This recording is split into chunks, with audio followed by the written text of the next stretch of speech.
ಹವಾಮಾನ ವೈಪರೀತ್ಯ ಹಾಗೂ ಭಾರೀ ಮಳೆಯ ಮುನ್ಸೂಚನೆ ಹಿನ್ನೆಲೆಯಲ್ಲಿ ಉತ್ತರ ಕನ್ನಡ ಜಿಲ್ಲಾಡಳಿತ ಕಟ್ಟುನಿಟ್ಟಿನ ಕ್ರಮ ಕೈಗೊಂಡಿದೆ.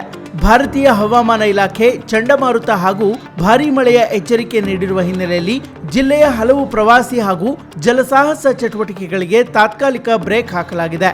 ಗೋಕರ್ಣ, ಮುರುಡೇಶ್ವರ ಹಾಗೂ ಕಾರವಾರ ಕಡಲ ತೀರಗಳಲ್ಲಿ ಬೋಟಿಂಗ್ ಸೇವೆಗಳನ್ನು ಸ್ಥಗಿತಗೊಳಿಸಲಾಗಿದೆ. ಅಷ್ಟೇ ಅಲ್ಲದೆ ಪ್ರವಾಸಿಗರ ನೆಚ್ಚಿನ ತಾಣಗಳಾದ ಓಂ ಬೀಚ್, ಕುಡ್ಲೆ ಬೀಚ್, ಹಾಫ್ ಮೂನ್ ಬೀಚ್ ಹಾಗೂ ಪ್ಯಾರಡೈಸ್ ಬೀಚ್ಗಳಲ್ಲಿ ನಡೀತಾ ಇದ್ದ ಜಲಸಾಹಸ ಚಟುವಟಿಕೆಗಳನ್ನು ಕೂಡ ಬಂದ್ ಮಾಡಲಾಗಿದೆ. ಪ್ರವಾಸಿಗರ ಆಕರ್ಷಣೆಯ ಕೇಂದ್ರವಾಗಿರುವ ನೇತ್ರಾಣಿ ದ್ವೀಪದಲ್ಲಿ ಸ್ಕೂಬಾ ಡೈವಿಂಗ್ ಚಟುವಟಿಕೆಗೆ ತಾತ್ಕಾಲಿಕ ನಿಷೇಧ ಹೇರಲಾಗಿದೆ.